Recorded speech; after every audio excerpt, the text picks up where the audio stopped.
By far the most unjust and mischievous privilege claimed by the rich is the privilege to be idle with complete legal impunity.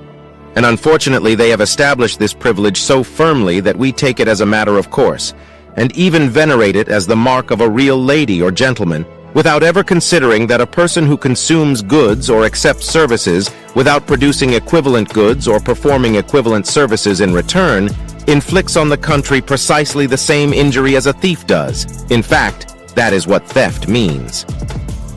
We do not dream of allowing people to murder, kidnap, break into houses, sink, burn and destroy at sea or on land, or claim exemption from military service merely because they have inherited a landed estate or 1,000 a year from some industrious ancestor.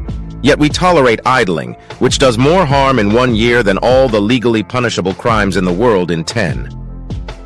The rich, through their majority in parliament, punish with ruthless severity such forms of theft as burglary, forgery, embezzlement, pocket-picking, larceny, and highway robbery, whilst they exempt rich idling and even hold it up as a highly honorable way of life, thereby teaching our children that working for a livelihood is inferior, derogatory, and disgraceful.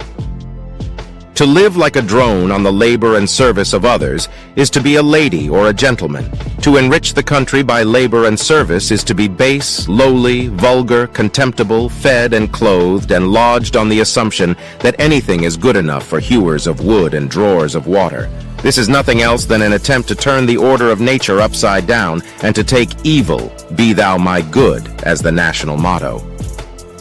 If we persist in it, it must finally bring upon us another of those wrecks of civilization in which all the great empires in the past have crashed. Yet nothing can prevent this happening where income is unequally distributed, because the laws will inevitably be made by the rich.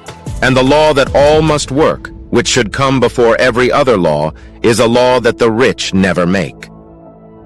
Do not let yourself be put out at this point by the fact that people with large unearned incomes are by no means always loafing or lolling.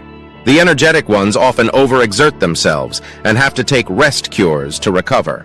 Those who try to make life one long holiday find that they need a holiday from that too. Idling is so unnatural and boresome that the world of the idle rich, as they are called, is a world of ceaseless activities of the most fatiguing kind. In fact, the only people who are disgustingly idle are the children of those who have just become rich, the new rich as they are called. As these unfortunates have had neither the athletic training nor the social discipline of the old rich, with whom what we call high life is a skilled art needing a stern apprenticeship. They do not know what to do with themselves, and their resourceless loafing and consumption of chocolate creams, cigarettes, cocktails, and the sillier sort of novels and illustrated papers whilst they drift about in motor cars from one big hotel to another is pitiable.